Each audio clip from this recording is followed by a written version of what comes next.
Hola, ¿qué tal? Buenas tardes.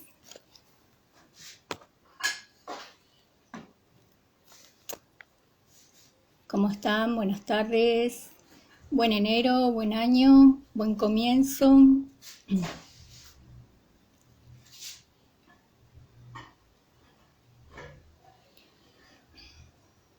Bueno, para quienes nos están viendo, quienes nos siguen, quienes son nuevos, de Terapias y Cromos eh, viene haciendo una serie de encuentros, de charlas, y la idea es básicamente acercarnos a los procesos de salud mental, a tipos de terapias, tipos de abordajes distintos de lo clásico o de nuevas propuestas, ¿sí? De nuevos acercamientos hacia un mejoramiento de la salud y un mejoramiento en general, un mejoramiento desde cualquier perspectiva individual o subjetiva del concepto de lo que es mejorar o sanar en algunas cuestiones, o como se utiliza la palabra eh, sanar en el aspecto mental y físico, cualquier tipo de situación o síntoma que se esté gestando o que nosotros veamos en nuestro entorno que se esté gestando. En este caso vamos a estar conversando con Marcela Flor Ceballos.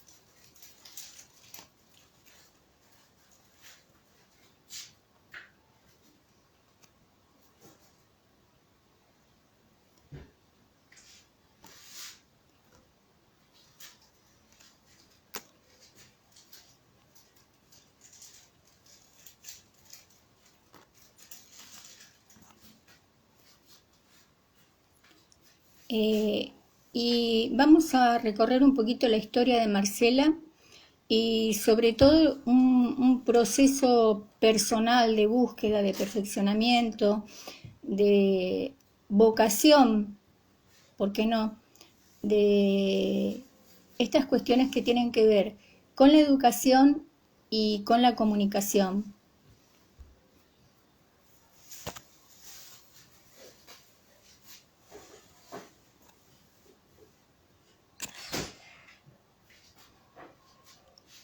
A ver.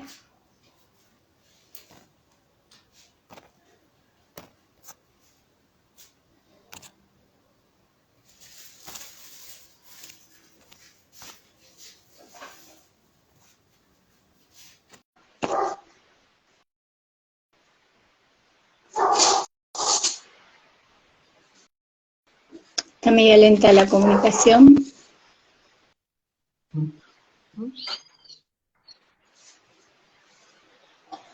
Ahí estás. Hola Marcela, ¿cómo va? Gloria, ¿cómo andás? ¿Tanto tiempo? Te escucho re bajito. A ver Si ahí. estás bien, está bien.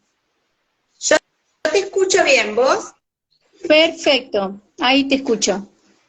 Bueno, ¿Cómo estás? bien, Gloria, tanto tiempo. ¿Cuánto tiempo? Estaba pensando, bueno, yo eh, les voy a contarte, antes de presentarte, les voy a contar un poco a los que nos están viendo y a los que nos van a ver después, cómo conocí a Marcela.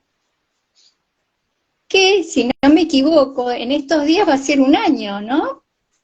Que nos Sí, ya un conocimos. año. Va a Sí. ser un año. Bueno, yo les cuento. Yo conocí a Marcela en un curso eh, que me estaba dando vueltas hacía tiempo y yo iba a suspender porque me estaba cuestionando el viaje, el tiempo, el lugar.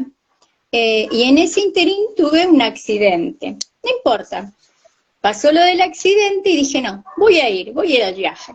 Entonces me meto en el chat con las chicas y empezamos a ver, bueno, a qué hora, dónde nos encontramos. Entonces, como yo no conocía el lugar, el curso era en Santa Fe.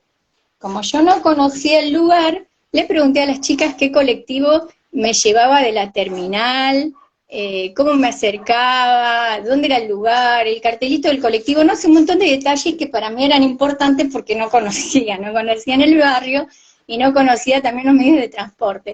Entonces Marcela en ese chat, sin conocerme, me dice, te paso a buscar, no hay problema, dale, yo te paso a buscar. Y bueno, fue así que en puntual, a la hora que me dijo, estuvo con el auto en la puerta y para mí era un lujo, porque dije, wow, qué bueno. A todo esto yo tenía una dificultad para viajar, tenía el brazo roto y yo me estaba cuestionando el tema del colectivo. Y se aparece Marcela milagrosamente sin conocerme, sin saber cómo estaba yo. Y bueno, nada, en esas cuadras nos conocimos, me cayó re bien, me impactó un poco su historia y encima que fue toda una química así muy linda que generamos en ese momento y de postre me hizo como guía turístico, porque pasamos por esas cuadras y me iba contando, y ay, para mí era maravilloso. Bueno, la cuestión es que hicimos el curso, Marce no pudo terminar, pero para mí fue un vínculo muy, muy importante. De hecho, la extrañé mucho el otro día, y desde esa vez seguimos charlando y seguimos conversando, pero bueno, quería destacar esto, ¿no? El corazón así gigante, de ofrecerse así sin más, y después, bueno, seguir con esto que a mí me abrió muchísimo, no solamente las ganas de volver a conversar y seguirla y conocerla, sino de rescatar este proyecto que viene haciendo muchos años, Marcela. Y ahora les cuento rapidito, así les doy charla con ella. Marcela es directora de Jardín de hace muchos años, y lo que más me impactó y me generó muchas ganas de que esto se conozca, que este proceso que está haciendo ella, como mucha gente, pero sobre todo lo que yo llegué a conocer de Marcela, es esta perspectiva de la educación en preescolar. El curso donde íbamos era un curso de yoga para niños, ¿m? Y Marcela había implementado ya muchos años antes este yoga para niños en el jardín de infantes. Y eso a mí me encantó, ¿no? Porque esta perspectiva de ver y ampliar la currícula del jardín con una disciplina como el yoga, que no es poco, eh, implica muchas cosas, muchísimas cosas. Y bueno, desde ese lugar y desde ese punto de partida quiero que conozcan a Marcela. Y Marcela, te escuchamos en tu Bueno, presentación y en principio me gustaría que hagas un abordaje de cómo y por qué el yoga en el jardín. bien. Mira, primero, bueno, gracias por por tus palabras y la verdad que este encuentro que hicimos acá en Santa Fe del instructorado de yoga fue inolvidable, por más que por razones de salud no lo pude terminar, pero la verdad que un grupo muy lindo de mujeres que he conocido ahí de distintos lugares del país, porque la verdad que de Santa Fe éramos muy poquitas. eh, y bueno, por algo nos juntó la vida ahí, porque la verdad que es un grupo muy lindo que cada tanto nos estamos escribiendo, así que esas cosas que son una bendición, y bueno, y eso de pasarte a buscar es porque también esto de, digamos, tan lindo conocer gente nueva, es tan lindo abrazar a alguien también que no es de acá de Santa Fe, y bueno, como vos decís, inevitablemente estar enamorada del lugar donde vive y ir mostrando, ¿no? Y contando, querer contar todo en media hora. Pero, bueno, y por otro lado, lo del yoga para niños, mira, hará 10 años, yo hace 27 años que tengo el jardín maternal, y hará 10 años que lo incorporé. eh, Creo que en estos 27 años, si algo pude notar, notamos todos, no solo en lo laboral, sino en la vida misma, son los cambios, cómo se van dando, ¿no? De una manera muy rápida. y yo creo que hasta los mismos niños han cambiado, no son los mismos niños de hace 27 años. De hecho, yo siempre le digo a los papás, cuando van a anotarlos, y hablamos del famoso periodo de adaptación, que es empezar en forma progresiva, con menos tiempo, ir de a poquito agregándole más horas, los niños han cambiado. Antes, te digo que un bebé de 6 meses, hasta por ahí, no sé si se daba tanto cuenta del espacio del cambio. Y yo te digo que entra un bebé de 2 meses ya sosteniendo su cabeza, mirando todo. Yo digo, estos chicos están hiperestimulados, es como que todo ha cambiado. Pero bueno, así como hay cosas que han cambiado para bien, si bien pude notar en las niñeces cosas muy lindas, hay otras en cuanto a que los chicos también están un poco como pasados de revoluciones, de energías, con esta sobreestimulación hace también que en su relación con los otros a veces haya situaciones que esto de no controlar mucho, si bien son muy pequeñitos, pero por ahí hasta los 3 años, de esta, no quiero llamarlo hiperactividad, pero sobreestimulación que se ve reflejada en los actos, el costar volver a la calma después de una actividad, costaba volver mucho a la calma, o, o el hecho de relacionarse con otro por ahí muy corporalmente y no poner en palabras a los 3 años. Bueno, es como que buscaba una herramienta que me ayude a esto, ¿no? A volver a la calma, a frenar un poquito esto de empezar a construir el freno inhibitorio, que se va un poquito quizás más grande, 3, 4 años, 5, se va queriendo construir, pero como que buscaba algo que los vuelva, ¿no? Es decir, nos calmamos un poco, nos reconocemos, reconocer nuestro cuerpo, qué está sintiendo, y bueno, la verdad que conocí el yoga, lo implementé sin saber qué es lo que iba a pasar, y la verdad que la experiencia fue maravillosa porque es un momento no solo lúdico, porque con ellos es lúdico, que se disfruta mucho y lo disfrutan un montón, sino donde empiezan a reconocerse a sí mismos, ¿viste? Como a experimentar qué soy capaz de hacer con mi cuerpo, a saber que puedo controlar mi respiración, que puedo respirar más despacio, que cuando estoy por ahí como muy inquieto y no sé cómo lograr calmarme, puedo respirar, ser dueños de nuestro propio cuerpo, ¿no? Que bueno, si bien yo tenía educación física como actividad, y también tiene sus cosas muy lindas, me faltaba esto de no tanto para el afuera, sino un poquito más el hacia adentro de cada uno. Y, y bueno, después fue todo un desafío también para las profes de yoga, porque cómo lo implementábamos con los bebés, por ejemplo. Y yo quería que todos disfrutemos de esta oportunidad. Y bueno, creo que juntos fuimos encontrando la manera, se fue construyendo de a dos, entre las seños y las profes de yoga, qué hacer con los bebés, ¿viste? Y bueno, y empezamos con los masajitos Shantala, y a hacer masajes en sus plantas de los pies y en su cuerpo. Incorporamos aromaterapia, empezamos a utilizar en todas las salas los aromatizadores, con lavanda cuando queríamos lograr calma, con naranja cuando queríamos lograr concentración en la salita de 2 y 3, y la verdad que con la música, y la verdad que son muchas herramientas que juntas van construyendo, la verdad que, a ver, un clima, porque al estar cada uno bien consigo mismo, se fue construyendo un clima de calma en la sala. Es más, después nos pasó que los mismos papás, cuando nos venían a buscar, después nos mandaban un mensaje y nos decían, ¿tuvieron yoga hoy? Sí, ¿cómo te diste cabezada? Porque vino diferente, vino calmado, vino con otras revoluciones, vino... Entonces digo, wow, es realmente una herramienta que transforma, que cambia, y no solamente aplicarla en esa horita que por ahí teníamos.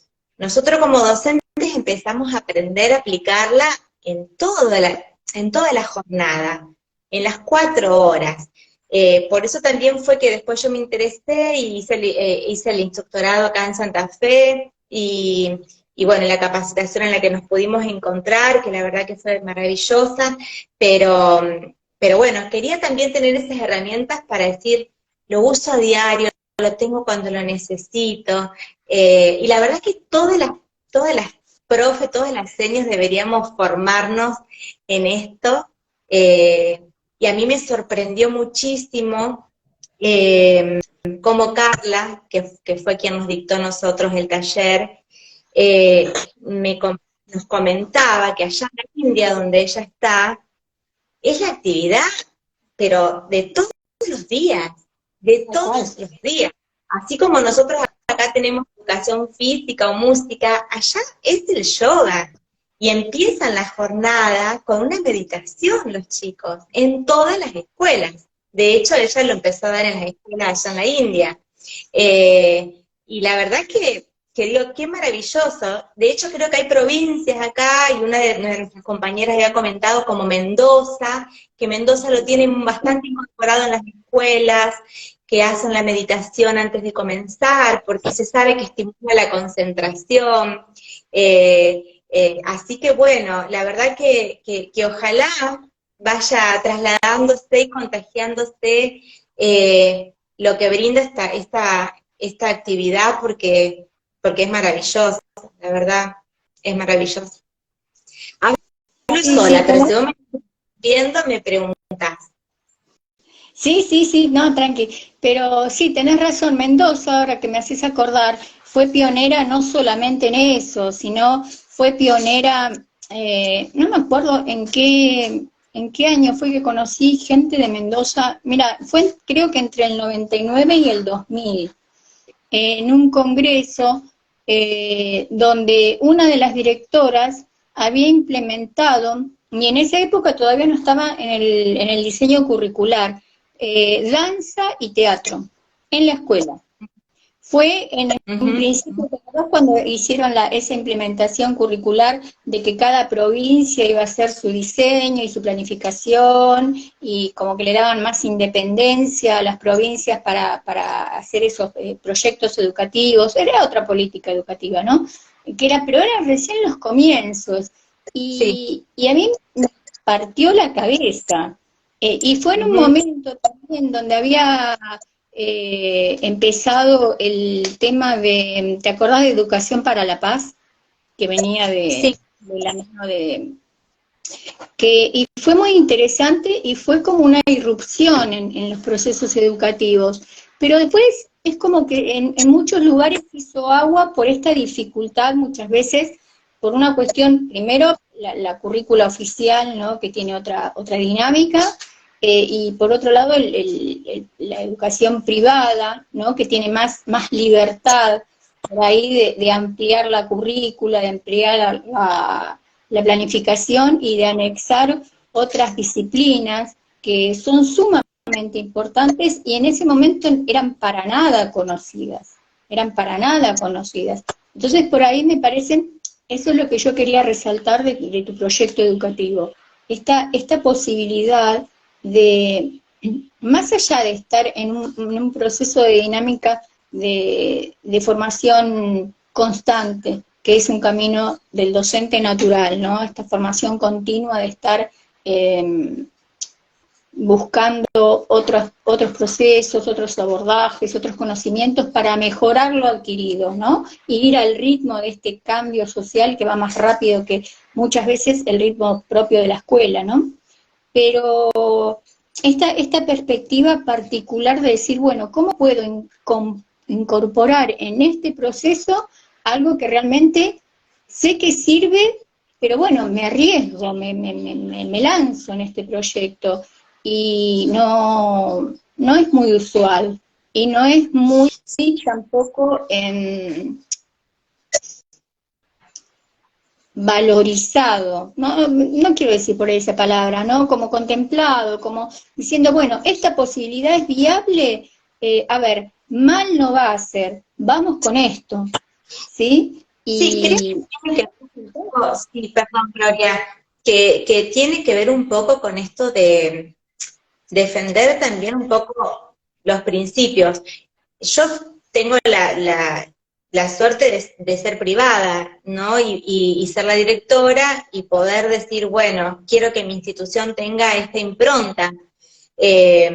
Pero obviamente que las escuelas dependen del Ministerio de Educación depende de que el Ministerio autorice y un montón de cuestiones legales y burocráticas, ¿no? Pero de todas maneras, creo que está en la voluntad, esto de vos decís, de arriesgar también, ¿no? Quizás desde el privado, no de lo público hablo, pero desde el privado, arriesgar, a pesar de saber que quizás hay gente que no va a estar de acuerdo con lo que vos vas a hacer o no con tu propuesta, vos estar convencido de que realmente es lo que vos querés ofrecer a los niños, digamos. Por eso yo digo que cada institución tiene su impronta y ofrece desde su lugar algo diferente y bueno, y hay público para todo, y hay gente para todo. Pero el tema es que el centro acá es que la niñez es una sola. Y los chicos, las necesidades que tienen no varían mucho, más allá, no hablo de necesidades económicas, hablo de necesidades más humanas. Las necesidades en este momento son las mismas en todos.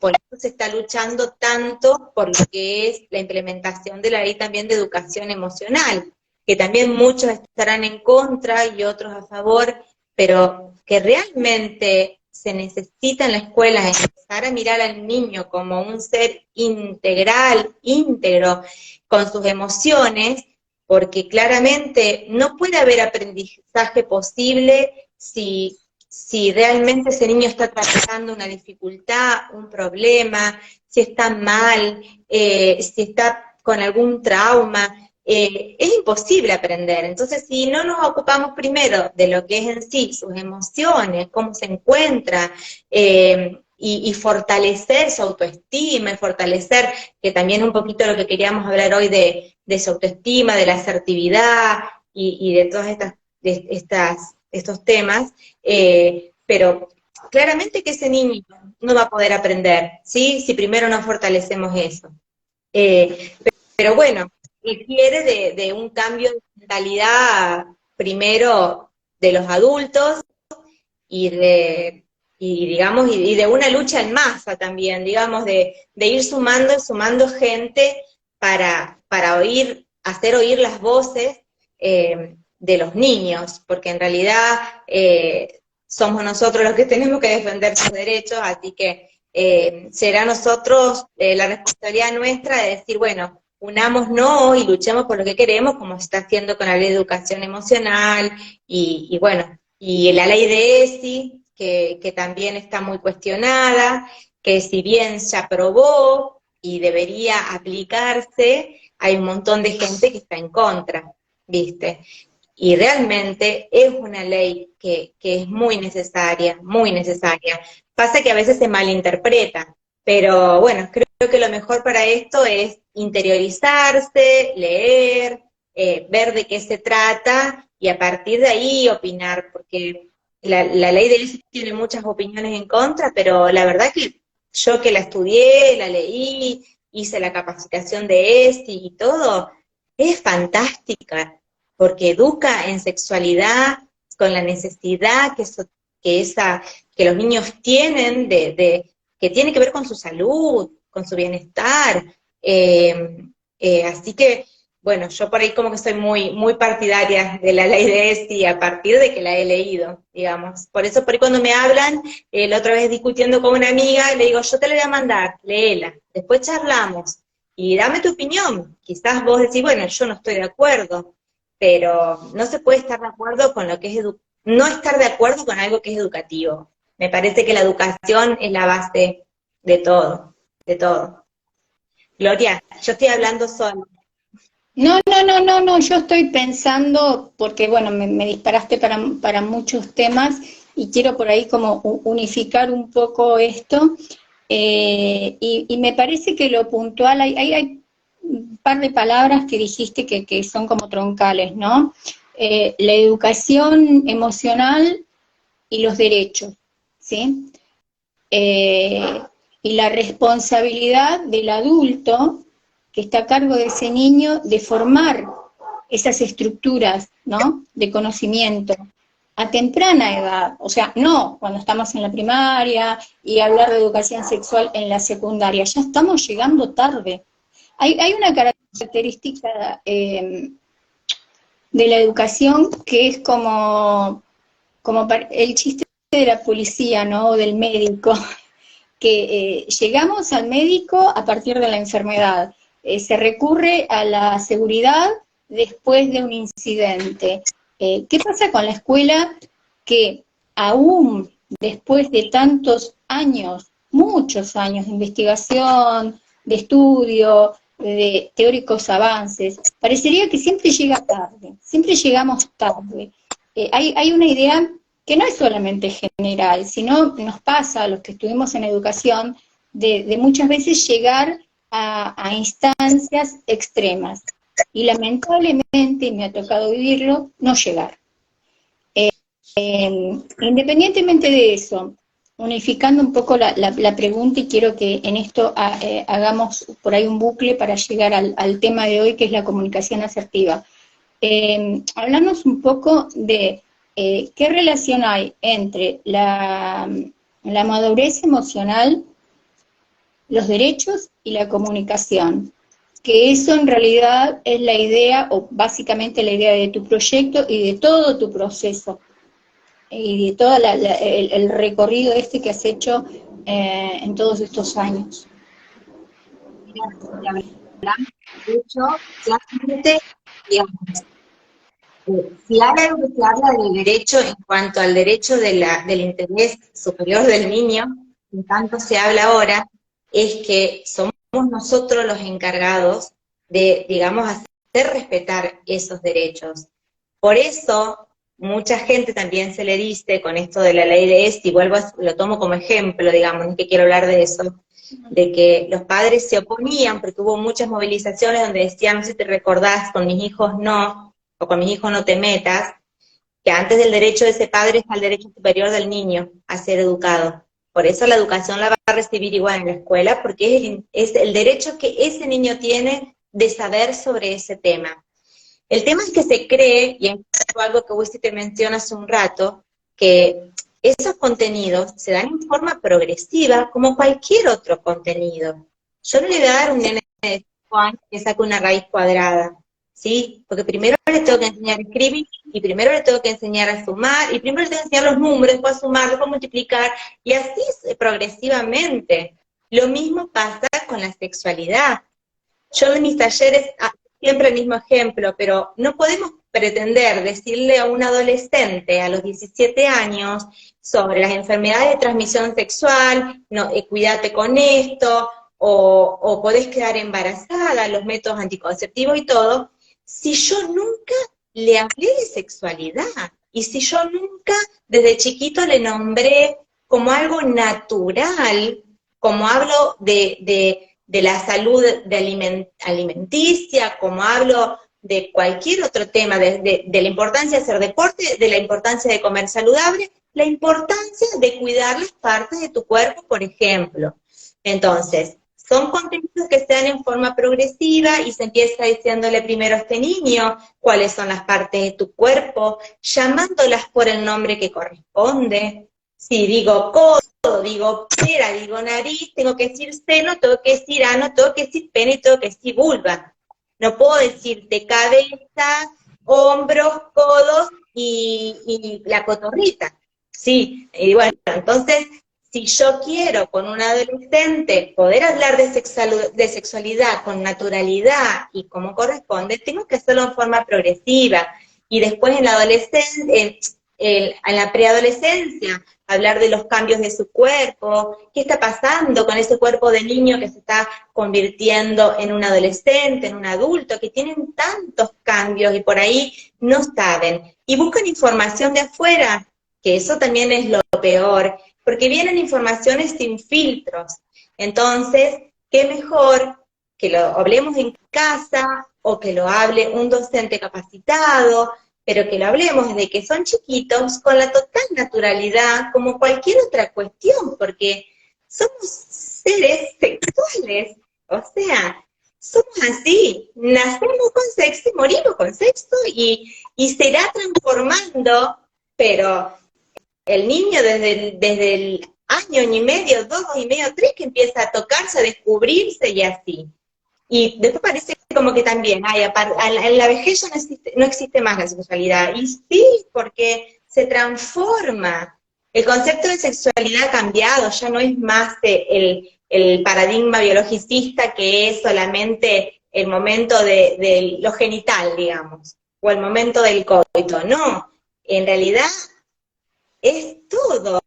Es, digamos, es el afecto, es el respeto hacia el otro, es lo social, es el respeto hacia mi cuerpo, es el respeto hacia el cuerpo del otro, es cómo me relaciono. Son muchas cosas, es muy amplio, no es lo genital, lo sexual. Entonces, bueno, digamos, es conocerlo y saber que está planteado en forma progresiva, pero que tenemos que romper con ese tabú, digamos, como hablábamos recién.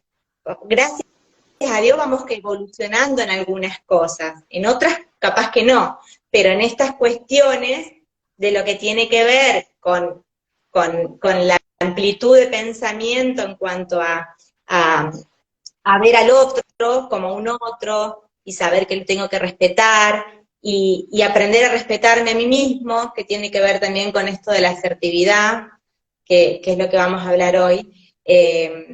Pero bueno, como para hablar un poquito y relacionar esto que veníamos hablando, el decir no y respetar mi cuerpo y saber y poner límites tiene que ver con la asertividad, que es lo que queríamos hablar hoy, claramente. Tal cual. Y yo quería ir al punto a ver, en un momento, si retomamos un poco el tema de la asertividad, realmente no es nuevo. Sí, esto nació hace mucho tiempo, nació de la rama de la psicología, pero casualmente, y eso me llama mucho la atención, recordaba, mientras estabas hablando, que también el tema de la mediación nació en la psicología y extrañamente terminó en los espacios de lo judicial, ¿sí? O sea, el tema de mediación fue directamente a los ámbitos jurídicos y a trabajar en un espacio directamente jurídico, se salteó, ¿no? Y lo mismo hablamos del tema de la asertividad, de la comunicación asertiva. Nació en los años 40, tomado de la psicología, y fue a parar directamente al ámbito de gestión empresarial. O sea, tanto una cosa tan valiosa como la otra, y diría Freud, todo es sexual, ¿no? Y Lacan diría, todo es lenguaje. Y la comunicación, justamente de la que hoy estamos hablando, la comunicación asertiva, y específicamente lo que es la educación sexual temprana, el ESI, tiene que ver con esto, ¿no? Con la corporalidad y de la manera en que nos comunicamos, ¿no? Porque nos comunicamos o físicamente o a través del lenguaje. Y en ese sentido somos como muy literales y hemos arrastrado hábitos y tabúes y mandatos a lo largo de la vida donde se actuaba de una manera y se leía de otra forma. Y en el medio el lenguaje se perdía totalmente, o en silencio, o en secretos, o en cuestiones familiares, y por eso es que la escuela siempre quedaba descolocada. Hablo de la escuela en general, ¿no? En la escuela, no quiero discriminar una con otra. La escuela, la educación básicamente. ¿no? Lo que se aprende afuera. Entonces, ¿qué pasa? La impronta esa de lo que se aprende dentro de la familia, esa comunicación original y neta que tendría que generarse en el ámbito familiar, en ese nido, se rompe, se pierde. Entonces, desde este lugar donde me pareció súper valioso esto de difundir, de trabajar y de las capacitaciones que vos haces con tus docentes, que has hecho en este año, ¿no? Con tus docentes de comunicación asertiva. Me gustaría que expliques un poco la definición, el origen y cómo se fue moviendo esta dinámica para que vos, a partir de estas capacitaciones que hiciste, eh, ¿por qué te interesó hacerlo y cómo se fue ramificando todo ese proceso? Sí, en realidad todo esto nace a partir del libro en sí mismo, eh, porque en el libro que publiqué ahora el 17 de noviembre, que tiene que ver sobre abuso en la infancia, sobre abuso sexual específicamente, yo hago, digamos, el objetivo de sí, en sí del libro es que el niño se atreva a hablar y se anime a hablar, ¿sí? Empoderar al niño a que hable. Pero ¿cómo nosotros vamos a pretender que este niño hable si somos nosotros mismos los que ni siquiera a veces generamos ese espacio? O si somos nosotros mismos los que tampoco estamos acostumbrados a expresar, que tiene que ver con esto la asertividad, de expresar lo que uno necesita sin agredir al otro, sin ofender al otro, pero marcando un límite. Con eso tiene que ver la asertividad, con marcar mi límite y poder transmitirle al otro lo que yo estoy necesitando, o lo que yo quiero o no quiero.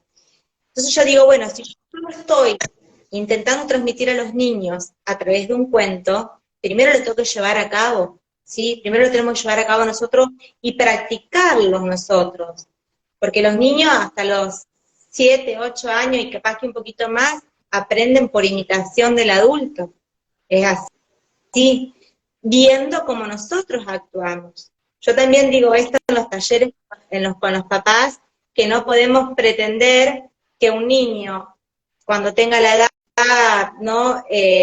Como para autorregularse, que es a partir de los 6, 7 años, que empiezan a autorregularse, y a veces muchos años más, si nosotros cuando nos desbordamos o tenemos un problema, actuamos sin filtro y actuamos sin freno inhibitorio y nos desbordamos y gritamos y bueno, y después le voy a decir al niño, no, pero cuando vos te enojes no tire el juguete, pero yo como adulto lo estoy haciendo. Entonces tiene que ver con esto. Primero, seamos nosotros los que comuniquemos de una manera asertiva las cosas, lo que pongamos en palabras, lo que el niño también está necesitando, enseñarle a ellos, porque para poder poner en palabras, primero tengo que identificar lo que me está pasando. No puedo poner en palabras algo que no sé lo que estoy sintiendo. Entonces, esto de que nosotros nos detenemos mucho como docentes en el jardín, que es donde están formando su personalidad y desarrollando sus habilidades sociales de a poco, el decir, bueno, pará, ¿qué te pasa? ¿Estás enojado? ¿Estás triste? ¿Qué es lo que estás sintiendo? ¿Por qué estás así? Identifico la emoción para poder expresar asertivamente lo que estoy sintiendo. Y también tiene que ver con esto de reconocer lo que pasa en mi cuerpo, que también el cuerpo viene con una ficha para los adultos, donde hay unas preguntas sugeridas, y las sugeridas son muy básicas, pero a veces no nos detenemos ni nosotros a verlo, que es esto de, ¿qué siente tu cuerpo cuando estás enojado? ¿O cómo sabes que estás enojado? Y yo siento esto, bueno, sí. Y cuando estás triste, ¿sabés identificar cuando estás triste? Y porque siento que no tengo fuerzas, porque siento que nada, que no puedo respirar, que no me pasa el aire, que, bueno, sí, es tristeza. Pero primero tengo que aprender a identificarlo y a reconocer lo que le está pasando. Y a partir de ahí poder expresarlo. Si primero no hago esta introspección de reconocer lo que me pasa, no puedo nunca poder expresarlo hacia el afuera, o lo voy a expresar en forma errada, porque estoy diciendo algo que creo, pero que en realidad no sé si es en realidad lo que me está pasando. Pero bueno, digamos que surgió a raíz del cuento, porque digo, no podemos transmitirle a los chicos algo que ni siquiera nosotros lo estamos aplicando. Enseñémosles a los chicos a esto, a que puedan hablar, y específicamente en el libro, lo que tiene que ver con una cuestión de abuso sexual, que digamos hay muchas emociones en ese niño, muchos sentimientos mezclados, de culpa, de vergüenza, un miedo, es un miedo extremo, es terror, es el hecho de enseñarle a este niño, por eso es la prevención, primero, de que yo tengo derecho sobre mi cuerpo, y que tengo el derecho de que nadie aparte lo toque, que nadie me toque como a mí no me guste, de que nadie me haga nada de lo que a mí no me gusta. Y ahí está el primer límite, la primer prevención, saber, y fíjate vos qué importante lo que hablábamos hoy de sexualidad, que para poder yo aprender esto, tengo que saber cuáles son mis partes íntimas, y por qué son íntimas, y por qué nadie puede tocarlas. Porque un niño nunca va a poder contar qué le pasa, no sé, estoy triste, estoy mal, tengo miedo porque, no sé, mi tío, mi tía, mi vecino, lo que sea, me tocó ¿qué? Si tampoco le pusimos nombre. Te digo que ha pasado muchas situaciones que los niños fueron a contar, esto no es dicho por mí, sino por psicólogas con las que yo me he capacitado, de decir, por ejemplo, mi abuelo me tocaba la galleta, porque la maestra le preguntaba por qué estaba tan mal, porque mi abuelo me toca la galleta, y la nena, la maestra, ¿qué iba a decir? No tenía nada de malo que el abuelo le toque la galleta, hasta que llamó a los padres, y la madre le dijo, nosotros le decimos galleta a la vulva. Entonces, fíjate qué importante poder poner en palabras, ¿sí? Poder educar al niño en esto. Y decir, bueno, y estas partes íntimas son estas, y nadie te las puede tocar por esto, solamente tu mamá, o solamente el doctor. Y a partir de ahí un montón de otras situaciones en las que sabemos que tenemos que poner límite. Cuando algo no nos gusta, nos molesta, de forma asertiva y sin lastimar al otro, decir no. No, porque esto no me gusta, porque esto me hace mal, porque esto me hace sentir mal, ¿sí? Pero bueno, yo siempre digo que para que el niño pueda transmitirlo, además de todo este trabajo, es saber que hay un adulto del otro lado que está dispuesto a escucharlo, ¿sí? Tenemos que y volvemos a lo que hablábamos hoy de la velocidad en la que vivimos, y del poco tiempo que por ahí le dedicamos a las cosas importantes, al hablar con nuestros hijos, a sentarnos a charlar, a mirarlos, a mirar qué les pasa, a observarlos, dejar un poco los celulares y realmente mirarnos a los ojos, preguntarnos, charlar. Para que el niño pueda hablar tiene que haber un adulto que le genere un espacio de diálogo y de confianza, y hacerle saber que siempre vamos a estar ahí para ayudarlo a resolver todo lo que le esté pasando, que siempre vamos a estar ahí. Tal cual. Y lo que me parece esencial también es reflexionar sobre los espacios, ¿no? El espacio cuidado. Porque así como estamos viendo que todo es lenguaje y que todo es sexual, ¿no? Nuestro desarrollo, nuestra biología, tiene que ver con el sexo, con la reproducción, con la educación de nuestra propia biología. Generar un espacio cuidado y generar o regenerar el concepto del espacio cuidado de la familia. A mí en todos estos años que estuve en la docencia, siempre me llamó mucho la atención eso, ¿no? El descuido del espacio cuidado dentro de la familia. Ahora quizás le echamos la culpa al tiempo, al trabajo, a los celulares, pero antes, y bastante antes, no había esto.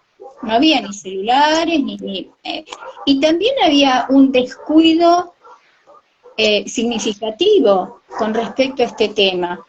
Obviamente, por temas, por una cuestión generacional, por el tema del tabú, por la falta de preparación, por los miedos arrastrados y los mandatos, como el secreto de familia. Me acuerdo que una vez en un taller que íbamos a proponer, una de mis colegas me decía, no, pero hablar de lo no dicho en la familia es muy duro, es muy fuerte. Primero tendríamos que, ¿entendés? Hasta en ese contexto, en el contexto profesional, el tema de lo no dicho da miedo. O sea, no Claro, toquemos el tema de lo dicho porque es muy duro. Y es sí. un tema que esclaviza, porque ahí es donde nace ese vacío comunicacional en el nido de la familia, en el secreto de lo no dicho. Y si nos vamos a lo transgeneracional, y me da como piel de gallina, cuando vamos a nuestras raíces, a nuestro árbol, es una historia que ya sucedió y que Sí, sí, se sí, repite. sí. Entonces, Ujú. me parece lo puntual en esto es, aunque parezca peyorativo, es volver a educar a la familia, volver un Ujú. poquito para atrás, como esos dos, sabemos que en la educación a veces 2 pasos para atrás es el éxito de un paso para adelante, ¿no? Volver un poco para atrás y volver de nuevo a reeducar a esa familia que se, se sostuvo en el mandato, se sostuvo en el silencio, se sostuvo en lo no dicho, y que generó esta descompensación comunicacional para que se llegue a esta situación. Porque estamos viendo situaciones repetidas, no es que esto nunca pasó. Si nosotros vamos 40 años o 60 años para atrás, esto ya pasó. La diferencia es que no se decía, no se hacía público, no se conversaba así como lo estamos conversando, o como se está tratando Ujú. ahora. Pero darle un peso y darle una visibilidad, por eso me interesaba mucho conversar esto con vos y traerlo desde el principio, ¿no? De cómo se va gestando, porque, a ver, un libro no se hace de un día para el otro. Hay todo un proceso, hay todo un crecimiento, hay toda una maduración de la idea para que se materialice en un libro y en un proyecto que se va a abrir al mundo, ¿no? Entonces, para resumir un poco lo que quiero decir, hablanos un poco del origen, de en qué momento vos decís, bueno, listo, hago esto y me lanzo ese libro porque quiero que esto llegue a más gente, esto se tiene que hacer viral, como a veces se dice, y se tiene que dar a conocer, pero de una manera concreta, ¿no? En un proyecto que se materializa en un libro, y no solamente en un libro, sino en una secuencia de experiencias y de investigación. Sí, en realidad, bueno, siempre estoy últimamente contando siempre lo mismo, pero el público se renueva, diría Mirta. El libro surgió por una necesidad muy personal de siempre querer hacer algo por este tema, debido a mi vivencias en la infancia sobre abuso y nunca encontré la manera, nunca encontraba, ¿no? La manera de poder ayudar a otros niños, que era lo que yo quería, ¿viste? Yo quería que nadie le vuelva a pasar. Eh, y bueno, la verdad que entonces, hace como 4 años, más o menos, me junté con un grupo de profesionales, psiquiatras, psicólogos, abogados, que los convocamos acá en un espacio Santa Fe, un espacio que se llama Encuentro, y bueno, para saber a ver qué opinaba cada uno del tema y qué se estaba haciendo desde cada ámbito sobre este tema, porque la verdad que ignoraba desde lo público y desde lo privado qué se hacía desde municipalidad, qué se hacía desde la Defensoría del Pueblo. Entonces, bueno, nada, nos juntamos con distintos representantes y bueno, también gente interesada, bueno, pediatras amigos que fueron, y todos llegamos a la conclusión de que tenemos que formar y educar a los adultos, que esto que vos decís, a las familias. Nosotros dijimos, tenemos que educarnos, pero para eso digamos, la primera entidad formadora es la escuela, ¿no? Entonces, formarnos nosotros como docentes, y no solamente nosotros, sino todos aquellos que trabajen con niños, la necesidad de todos los que estén vinculados con niños, no solamente los padres, sino también los comedores, las copas de leche, todos los lugares organizaciones civiles, que trabajan con niños, los clubes, poner este tema en boca de todos y saber cómo poder prevenir, cómo poder ayudar. Así que ahí empezamos, porque éramos varios profesionales, a armar los talleres. Planteamos los objetivos, qué era lo que queríamos lograr, que era, bueno, saber qué es un abuso sexual, porque se piensa que abuso sexual es solamente una penetración, y no es así. Abuso sexual es tocamiento, es roce, es mostrar a los niños pornografía, mostrarle imágenes que no corresponden, hay muchos tipos de abusos, pero bueno, para eso tenemos que conocerlo, digamos, para poder combatir algo tenemos que conocer de qué estamos hablando, y era lo que faltaba. Una vez que armamos todo el taller, dijimos, bueno, listo, esto es un abuso, ¿cómo nos podemos dar cuenta cuando un niño es abusado? ¿Qué indicios tiene? ¿Qué pasa psicológicamente, emocionalmente, físicamente con ese niño? Todas estas características, y a partir de ahí también, ¿qué hacemos? Porque no todos contamos con las mismas herramientas, porque no todos los lugares donde trabajamos hay un protocolo, que eso también en el taller lo hablamos. El final del taller lo da una chica que es abogada, que es Paulina Simonielo, y que ella habla un poquito sobre esto, averiguar dentro de cada ámbito qué protocolos existen, y después a dónde nos podemos dirigir, qué es una denuncia, qué es comunicar, a quién comunicar, con quién, qué red armamos, con quiénes contamos, saber que no estamos solos para enfrentar y para ayudar a este niño, no estamos solos. Es más, no tenemos que estar solos. Tenemos que siempre obviamente preservando la identidad del niño, buscar profesionales, conocidos que nos ayuden. Pero bueno, a partir de eso dijimos, bueno, ¿y cómo llegamos al niño? Porque el niño es el que tiene que también estar al tanto de esta situación. Y queríamos una herramienta que sea también, que empodere a ese niño, que fortalezca a ese niño, una herramienta de autoprotección, porque todos decimos, bueno, hablamos de sexualidad con los niños, pero bueno, también cómo lo abordamos. Entonces, bueno, digo, qué mejor que un cuento para poder hablar con los niños de este tema, que a todos los chicos les encanta tener un cuento en las manos y leerlo.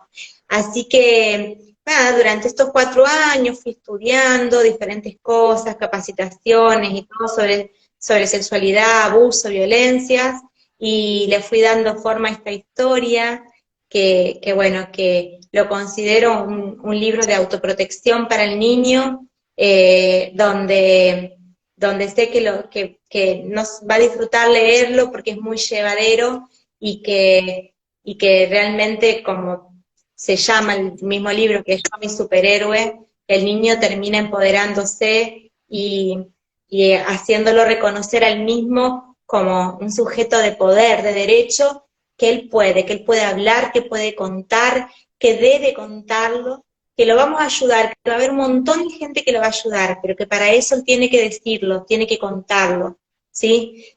Por eso es Yo, mi superhéroe, porque el personaje que es Enrique, como que cuando le empiezan a suceder estas cosas que lo hacen sentir mal, espera que un superhéroe venga a rescatarlo, y espera que un superhéroe venga a rescatarlo, y nunca llega el superhéroe, hasta que se da cuenta que si él no lo cuenta, nadie lo va a poder ayudar, y termina siendo él su propio superhéroe. Así que, nada, la verdad que en los talleres también voy conociendo gente muy linda, muy interesante, que cuenta sus experiencias. Los otros días se me acercó un chico más o menos de 40 años a contarme que él había sufrido de abuso en su niñez, y con lágrimas en los ojos me dijo, ¿sabes que yo soñaba que era un superhéroe, que me convertía en superhéroe y que podía combatir eso, y que yo luchaba y que tenía la fuerza para poder luchar contra eso? la verdad que me reemocionó y nos emocionamos mucho los dos, porque bueno, hay gente que lo puede contar recién ahora, vos fíjate, porque eso es lo que pasa. Eh, Hay mucho dolor, mucha vergüenza, mucha culpa, un montón de cosas, como hablamos hoy, que hace que ese niño no lo pueda hablar. Así que un poquito así fue como fue naciendo y surgiendo Yo, mi superhéroe.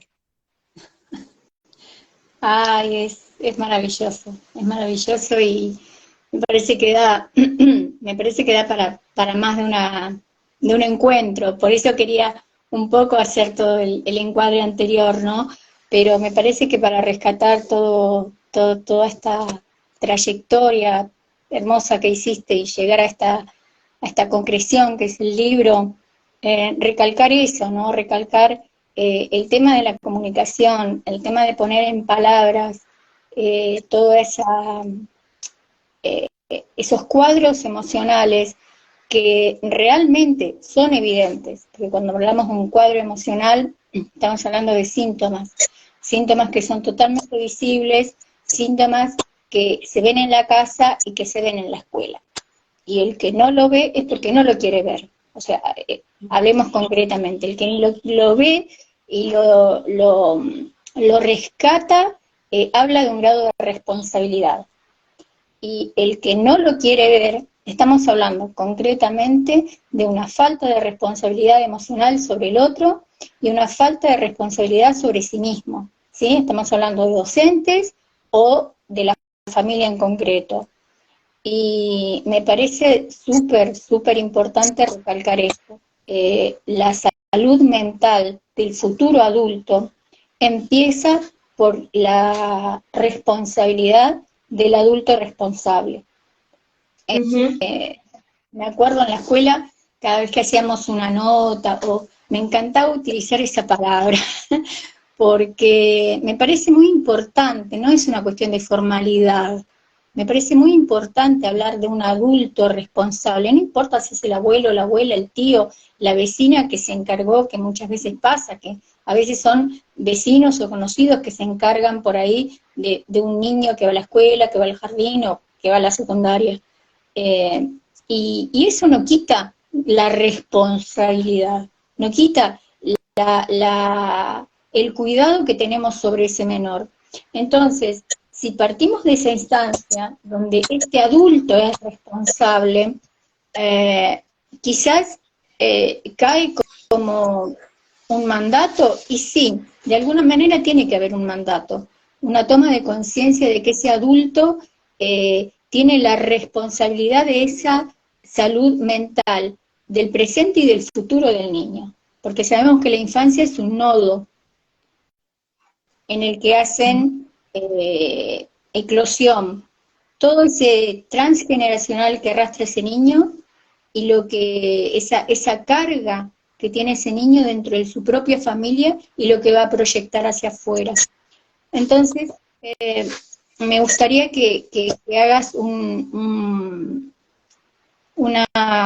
pequeña exposición de qué es lo que estás haciendo ahora, cómo más o menos vislumbras este año, dónde se te puede encontrar para profundizar un poco esto, porque sabemos, o sea, para los que no conocen a Marce, ella está en Santa Fe, yo estoy en Buenos Aires, pero bueno, se puede acceder ahora a las redes, se puede acceder al libro, y se puede acceder también inclusive a la gente que está cerca en los talleres. ¿Tenés algún proyecto de hacer algo virtual para que esto se pueda expandir un poco? Contanos qué tenés más o menos. Sí, sí, lo de los talleres están pensados. Ahora en el mes de febrero arrancamos un poquito más fuerte acá en Santa Fe los presenciales.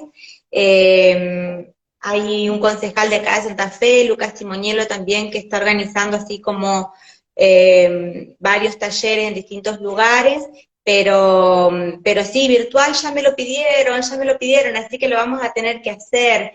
Bueno, también voy a Laguna Paiva en el mes de febrero, que es un lugar, distintos lugares donde puedo, donde llegue, es más, si querés, vamos a ir a Buenos Aires, pero, pero sí, es de poquito, la verdad que me sorprendió para bien cómo fue recibido el libro, y la verdad que los talleres fue todo un desafío, porque también no sabía cómo se iba a recibir en la gente, y la verdad que estoy gratamente sorprendida, siempre digo, me emociona porque el taller dura 2 horas y digo, si la gente no se va, nadie, hasta que termina, realmente es porque nada, porque el taller hacía falta, porque les gustó, porque la verdad que se interesaron mucho por la propuesta y después se quedan preguntando y nos quedamos charlando y me escriben por privado. Pero sí, con respecto a los talleres, acá en Santa Fe y en algunos lugares así como muy cercanos ya están programados para todo el año. Virtual, vamos a ver si algunos ya también podemos ir haciendo, todavía no me organicé con eso.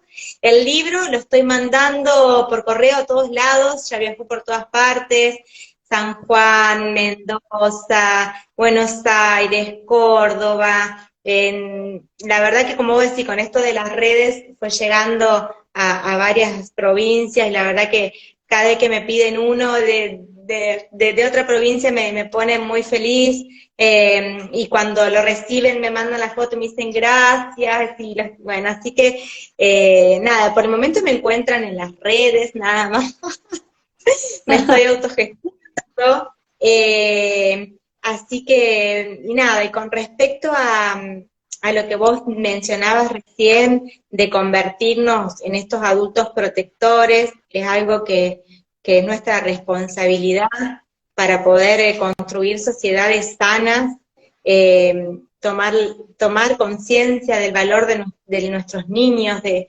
que es un adulto en construcción, pero que la infancia en sí tiene que ser un momento único, y que es un momento único la infancia, y que ese niño debe ser feliz.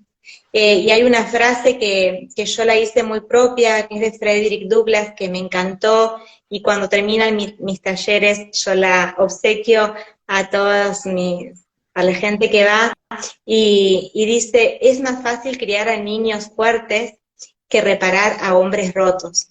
Y realmente esa frase a mí me conmovió, la hice muy propia, y creo que esa es nuestra responsabilidad como adultos, criar niños sanos y fuertes. Esa es nuestra responsabilidad. Y no depende del niño, depende de nosotros. Eso es todo, Gloria. ¡Auch! Sí, la realidad es que lamentablemente, o por suerte, quizás esta construcción que hacemos ahora, ¿no?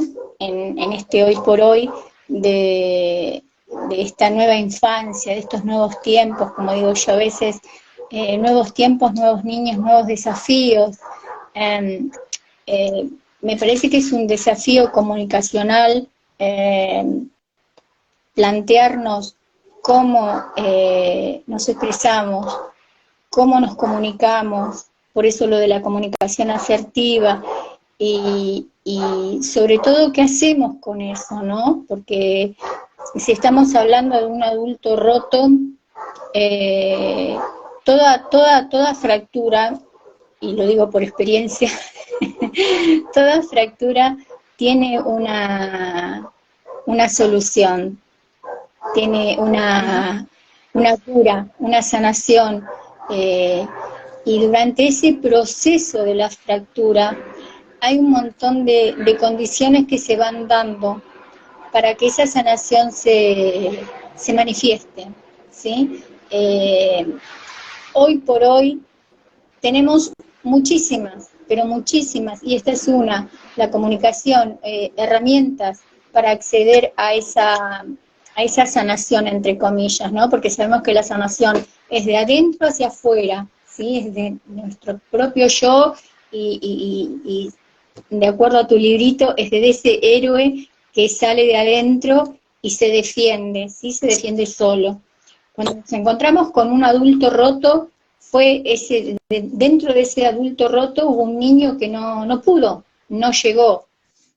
Pero si ese adulto roto aparece esta posibilidad de sanar, ese niño reaparece y se empodera.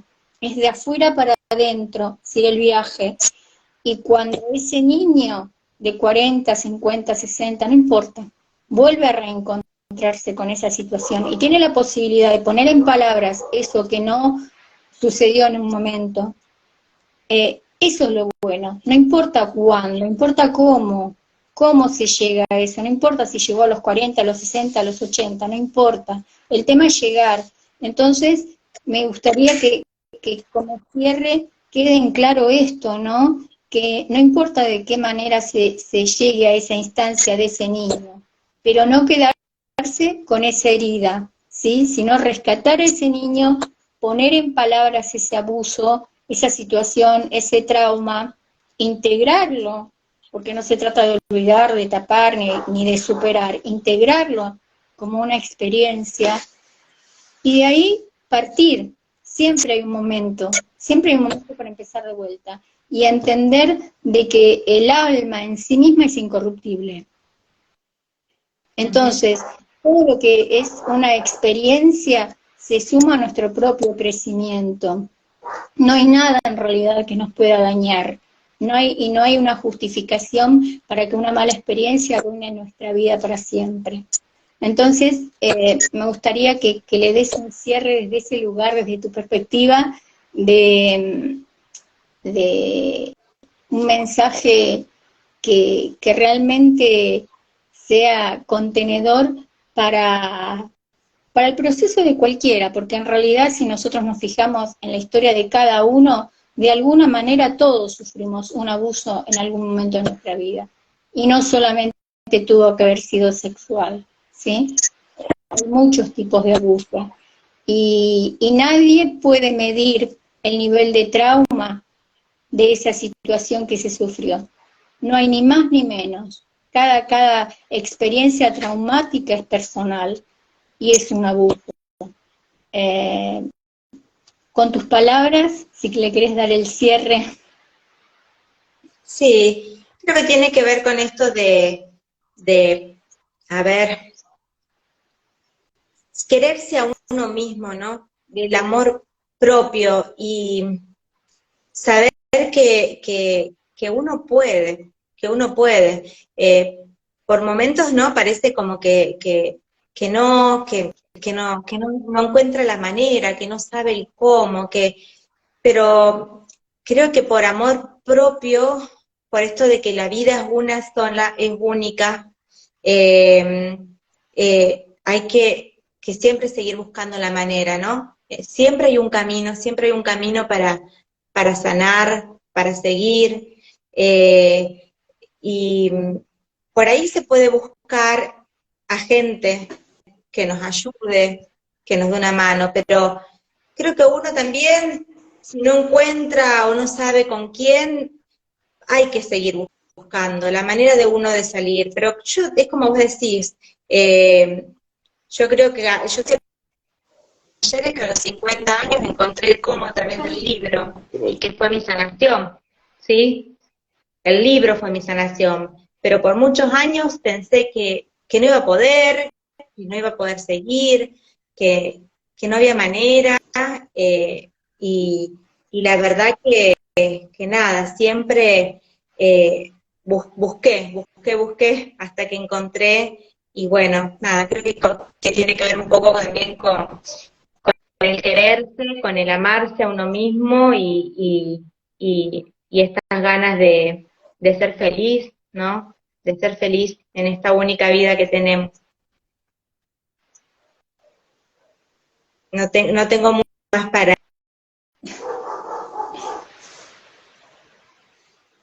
Se está cortando, ¿me escuchás? Hola. Bueno, no sé si fue el tiempo, si es el internet. Te quedaste congelada. La conexión. ¿Me escuchás?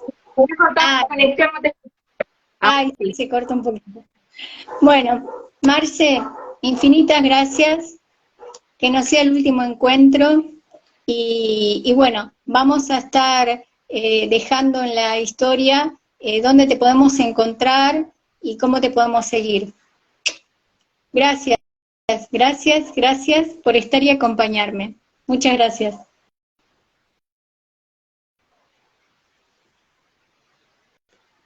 ¿Se escucha? Me despido rápido porque me quedas tildada. Me quedas tildada y no te puedo... No sé Sí, por sí, qué. Quizás mi conexión. Pero gracias y bueno, por muchas charlas más. Te mando un abrazo a la distancia. gigante. Ya nos vamos a encontrar. Dale. Chao, chao. Gracias.